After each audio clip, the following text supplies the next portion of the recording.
Hello, Christian moms! Pagod ka na ba sa paulit-ulit na cycle ng buhay?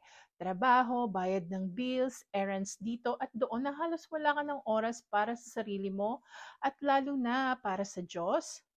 Do you ever whisper in prayer, Lord, may masigit pa bang plano para sa akin and for my family? How can I serve you more pag ganito na lang palagi? If that sounds familiar, I want you to know you are not alone.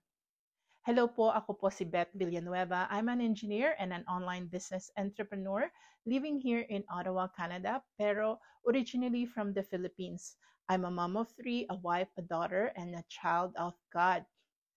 20 years ago, my family and I left the Philippines with nothing but our luggages and a heart full of dreams. Akala namin pagdating namin dito sa Canada, we finally found the life we had always prayed for.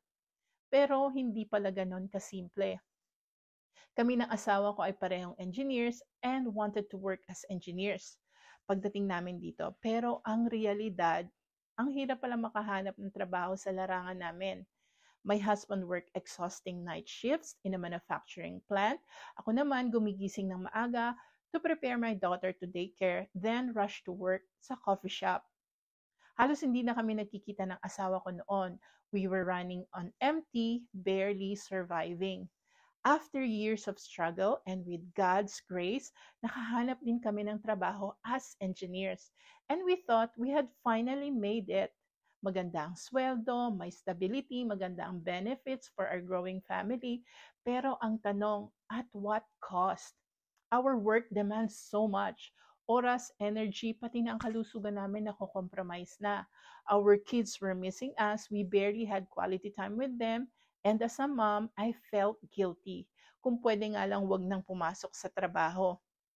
One day, I found myself crying out in my prayer time.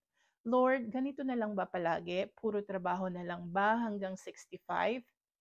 And then God spoke to my heart through this verse, Philippians 4:6-7. Do not be anxious about anything, but in every situation by prayer and petition, with thanksgiving, present your requests to God, and the peace of God, which transcends all understanding, will guard your hearts and your minds in Christ Jesus. At that moment, I realized something powerful, my vision and mission in life. The things God put in my heart, hindi mangyayari kung nasa traditional employment lang ako. I heard God telling me to surrender everything, my fears, my plans, even my definition of success. And when I did, He opened the door for me. Pinakita sa akin ni Lord itong digital business that allowed me to break free from the 9 to 5 and reclaim what truly matters. Time with family, the freedom to serve in ministry, at maglingkod sa Kanya. Madami na pong nabago ang buhay dahil sa business na to. So moms, if you feel stuck and exhausted, let me tell you this. There is a better way for you to be able to pursue the life God created you for. Connect with me and I will show you how. Hindi mo kailangan mag-work for long hours at the expense of your health, your family, and your God-given purpose. God's plan for you is far greater than the limitations of employment. Deserve mo ang better life, a life of freedom, abundance, and purpose. Take the first step of faith. Surrender your worries to God. Trust Him to lead you to a life where your vision and mission can truly thrive. Are you ready to discover how? Click on my link and I will guide you through. Remember, hindi tayo nandito sa mundo para mag-work lang and pay your bills.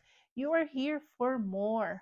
Let's walk this journey together and step into the life God has prepared for you. Stop living paycheck to paycheck and start living in purpose. God bless everyone, and I can't wait to see you on the inside. Bye for now.